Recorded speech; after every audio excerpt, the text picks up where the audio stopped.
Assalomu alaykum hurmatli kuzatuvchilarimiz. Bugun sizlar bilan qishloq xo'jaligi ekinlarimizga katta zarar keltirayotgan o'rgimchak kanalar haqida gaplashamiz.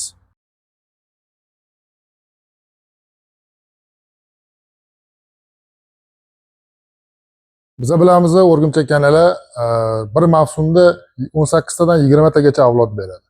Bu degani har bitta o'rgimchak kana 200 taga yaqin tuxum qo'yadi. O'rgimchak kananing zarari qanaqa? O'rgimchak kana asosan bargni orqa qismini so'rib oziqlanadi. Hamda so'rilgan barg mana shunaqa qizg'ish tusga kirib qoladi. Hop, o'rgimchak kanali biz bilamiz, o'ziga qulay sharoitda tez rivojlanadi. Bu degani o'sha optimal haroratda hamda namlik kuchli bo'lgan joylarda tez rivojlanadi. O'rgimchak kana birinchi tushadigan joyi bu dala uvatlari deymiz, dala uvatlari, ya'ni dala chetlari. Dala chetlaridagi begona o'tlarda birinchi bo'lib rivojlanadi. Undan keyin madaniy ekinlarga o'tishni boshlaydi.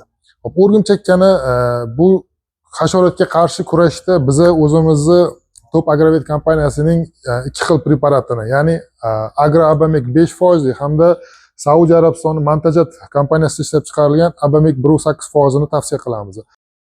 Xo'p, Abamekning preparatimiz, to есть Agroabamek hamda Abamek 1.8 preparatimiz ta'sir etuvchi moddasi Abamek hisoblanadi.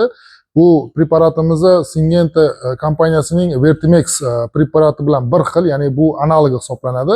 Hop, bu preparatimiz ta'sir etish mexanizmi qanaqa? Bu neyrotoksin sifatida harakat qiladi hamda hasharotni asab tizimiga ta'sir ko'rsatib, hasharotni falaj holatiga olib keladi va o'limga, ya'ni o'limiga olib keladi.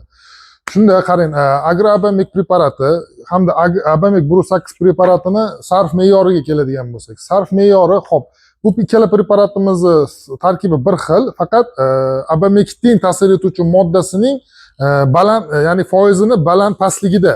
Bu degani Agroabamek preparatimiz 5% bo'ladigan bo'lsa, Abamek 1.8 preparatimizda esa 1.8% bo'ladi.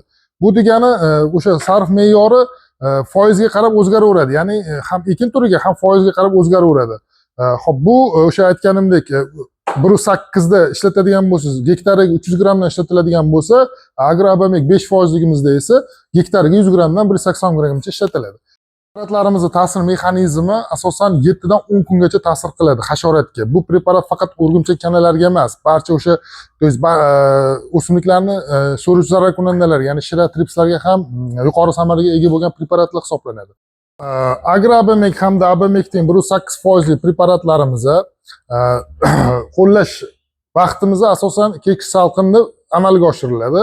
Bu preparatlarimiz deyarli barcha o'sha sintetik peritroidlar bilan qo'llash mumkin.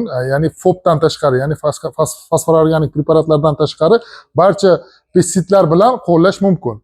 Bu preparatimiz o'sha aytganimizdek kechki salqinda deyildi. Kechki salqinda qo'llanilsa samaradorligi yuqori bo'ladi. Abamekning bo'yicha hozir qisqacha gapirib o'tib ketdik. Agroabamek hamda o'rgimchak kana bo'yicha qisqacha gapirib o'tib ketdik. Hop, agar bu preparat kimgadir yana qanaqadir savol tug'iladigan bo'lsa, bu preparat haqida bemalol bizga murojaat qilishingiz mumkin. Yana qo'shimcha ma'lumotlarni keltirib o'tamiz. Hop, bu preparatimiz respublikamizning barcha agrovet aptekalarida mavjud. Bu bo'yicha biz o'zimizni hamkorlarimizni nomerlarini qoldiramiz. Bemalol murojaat qilib, so'rab, qiziqib olishingiz mumkin. Hammaga rahmat.